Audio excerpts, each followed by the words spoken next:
Hello friends, good morning. എല്ലാവർക്കും മഹാലക്ഷ്മി സീരിയലിൻ്റെ ഇന്നത്തെ എപ്പിസോഡിൻ്റെ വിശേഷങ്ങളിലേക്ക് സ്വാഗതം.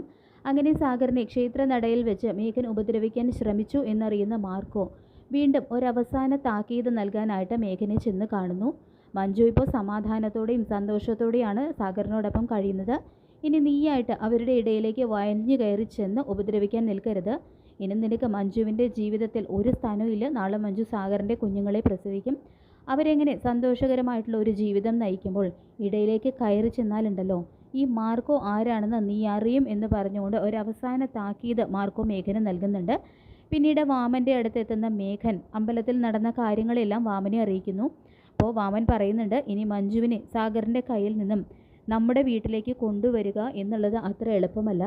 ഫിനാൻസിയേഴ്സിൽ ജോലി ചെയ്തിരുന്ന സാഗർ കണ്ണൻ്റെ ആസ്തി അറിഞ്ഞിട്ട് തന്നെയാണ് മഞ്ജുവിനെ പാട്ടിലാക്കിയത്. നീയാണെങ്കിൽ ലോക മണ്ടത്തരം കാണിച്ചു.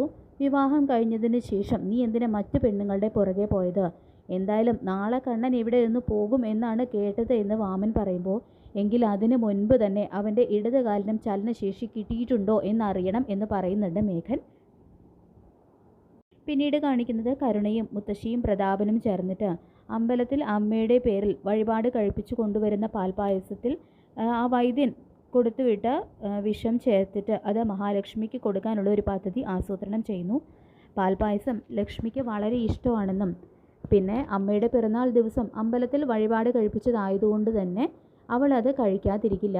അങ്ങനെയാണെങ്കിൽ മറ്റന്നാൾ തന്നെ നമ്മൾ ഉദ്ദേശിച്ച കാര്യം നടക്കും. അവൾ മുകളിലേക്ക് പോയി കഴിഞ്ഞാൽ പിന്നെ മോള് കുഞ്ഞ് ജനിക്കുന്നത് വരെ ഇവിടെ തന്നെ നിൽക്കണം. ഞങ്ങൾക്ക് മോളുടെ കുഞ്ഞിനെ താഴത്തും തലയിലും വെക്കാതെ വളർത്തണം എന്നെല്ലാം പറഞ്ഞ് മതിമറന്ന് സന്തോഷിച്ച് കിടക്കുകയാണ് പ്രതാപനും മുത്തശ്ശിയും കരുണയും.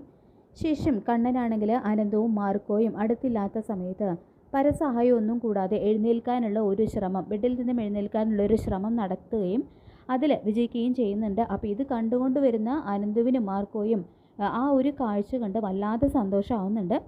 കണ്ണൻ്റെ അത്ഭുതകരമായിട്ടുള്ള ഒരു മാറ്റത്തിൽ എന്തെന്നില്ലാതെ സന്തോഷിക്കുന്നുണ്ട് കേട്ടോ അനന്തവും മാർക്കോയും.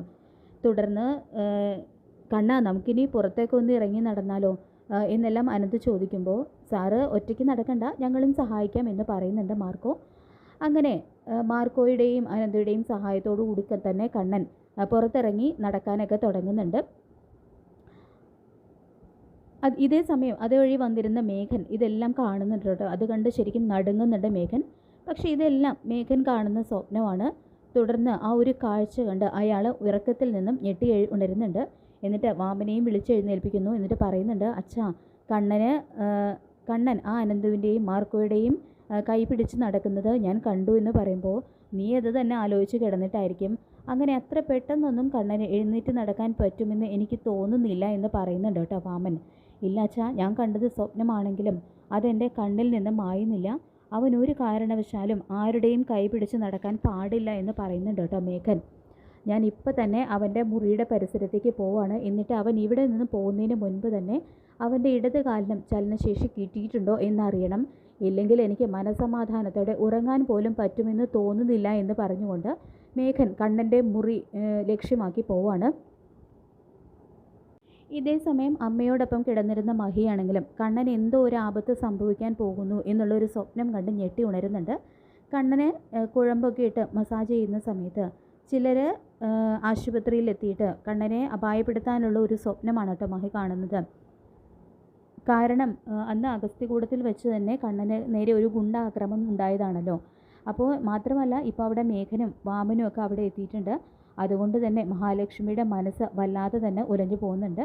അപ്പോൾ മോഹിനിയോട് മഹാലക്ഷ്മി ഈ ഒരു കാര്യം പറയുമ്പോൾ, എന്താണെന്ന് അറിയില്ല അമ്മേ, ആദ്യം ഒരു തണുപ്പ് അതിങ്ങനെ ശരീരത്തിലൂടെ ഇരച്ചു കയറുന്നത് പോലെ.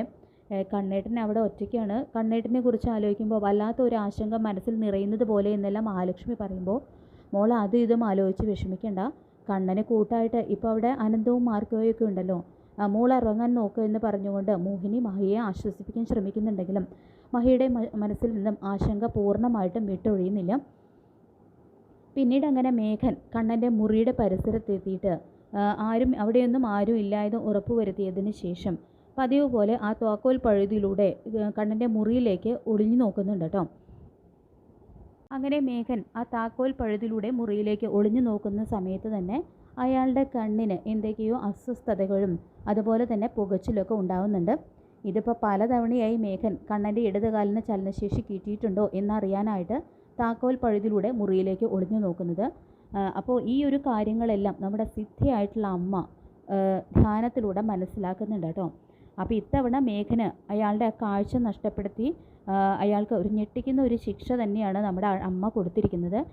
കാരണം ഇപ്പോൾ പലതവണയായി അയാൾ ആ മുറിയിലേക്ക് ഒളിഞ്ഞു നോക്കുന്നു. അപ്പോൾ അയാളുടെ കാഴ്ച തന്നെയാണ് അമ്മ എടുത്തിരിക്കുന്നത്. അങ്ങനെ മേഘൻ ചുറ്റുമുള്ളതൊന്നും കാണാൻ കഴിയാതെ ഒരുവിധം തപ്പിത്തടഞ്ഞിങ്ങനെ നടന്നു വരികയാണ്. ഇരുട്ടുള്ളിടെ നടന്നു വരുന്നു. അയാൾക്ക് വല്ലാത്ത അസ്വസ്ഥതയും ഒന്നും കാണാൻ കഴിയുന്നില്ല. വല്ലാത്തൊരു മൂടലാണ് ചുറ്റുമുള്ളത്. അപ്പോൾ ഇതേ സമയം തന്നെ ഒരു ബ്ലാങ്കറ്റ് പുതച്ച് ഒരാൾ നമ്മുടെ അഗസ്ത്യകൂടത്തിൻ്റെ ആ ഒരു കോമ്പൗണ്ടിൽ എത്തിയിട്ടുണ്ട്. അയാൾ വന്നിട്ട് മേഘൻ്റെ പുറകിലൂടെ വന്ന് തോളിൽ പിടിക്കുന്നുണ്ട്. അത് മറ്റാരുമല്ല, നമ്മുടെ മാർക്കോ തന്നെ ആയിരിക്കാനാണ് സാധ്യത. അങ്ങനെ അതാരാണെന്ന് അറിയാനായിട്ട് ഞെട്ടലോടെ തിരിഞ്ഞു നോക്കുന്ന മേഘനെ കാണിച്ചുകൊണ്ടാണ് ഇന്നത്തെ ഈ ഒരു എപ്പിസോഡ് പൂർണ്ണമായിരിക്കുന്നത്. അങ്ങനെ എന്തായാലും പലതവണ കണ്ണൻ്റെ മുറിയിലേക്ക് ഒളിഞ്ഞു നോക്കി അവസാനം മേഘൻ്റെ ആ കാഴ്ച ശക്തി തന്നെയാണ് കേട്ടോ നഷ്ടപ്പെട്ടിരിക്കുന്നത്. അപ്പോൾ എന്തായാലും മഹാലക്ഷ്മി സീരിയലിൻ്റെ വരാൻ പോകുന്ന ഈ ഒരു കിടലൻ ഭാഗത്തിനായിട്ട് നമുക്ക് കാത്തിരിക്കാം. ഈ റിവ്യൂ ഇഷ്ടപ്പെട്ടെങ്കിൽ ലൈക്ക് ചെയ്യുക, ചാനൽ കൂടി ഒന്ന് സബ്സ്ക്രൈബ് ചെയ്ത് സപ്പോർട്ട് ചെയ്യുക. താങ്ക്